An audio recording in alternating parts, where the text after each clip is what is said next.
શું સમજે ભાજપ વાળા એના મનમાં? એનાથી એ હારશે એવું માનવાની જરૂર નહીં.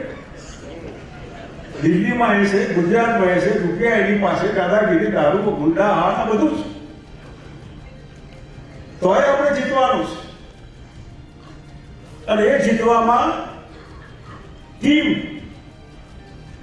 તમારા બધાના મગજમાંથી કાઢી નાખો કે કોઈ સીએમ ની હરીફાઈ છે. બાપુ વિધાનસભાના પરિણામ સુધી હરીફાઈમાં છે, એના પછી હરીફાઈમાં નથી. સીએમ પદ માટે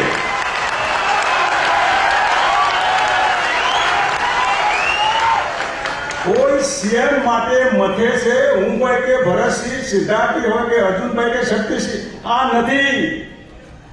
બહુમતી આવે પછીનો સવાલ છે. એમાં હું મારી જાતને વિડ્રો કરું છું રેસમાંથી. એટલે મનવાની પૂછું કઈ ના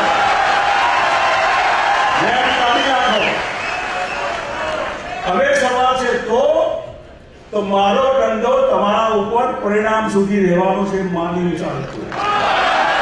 હું તમને ખુશ નહીં કરું. હું કોંગ્રેસ જીતે એના માટે માઇનોરિટીને અન્યાય કરવો હોય, ક્ષત્રિયોને અન્યાય કરવો હોય, બીજાને અન્યાય કરવો હોય, ત્રીજાને અન્યાય કરવો હોય તો કરીશ. જીતીએ એટલે આપણને ન્યાય બહુમતી આવે તો જ વધારે ન્યાય મળવાનો છે. સરકાર નહીં હોય બે ચાર ધારાસભ્યો થાય એનાથી ફરક નથી પડતો.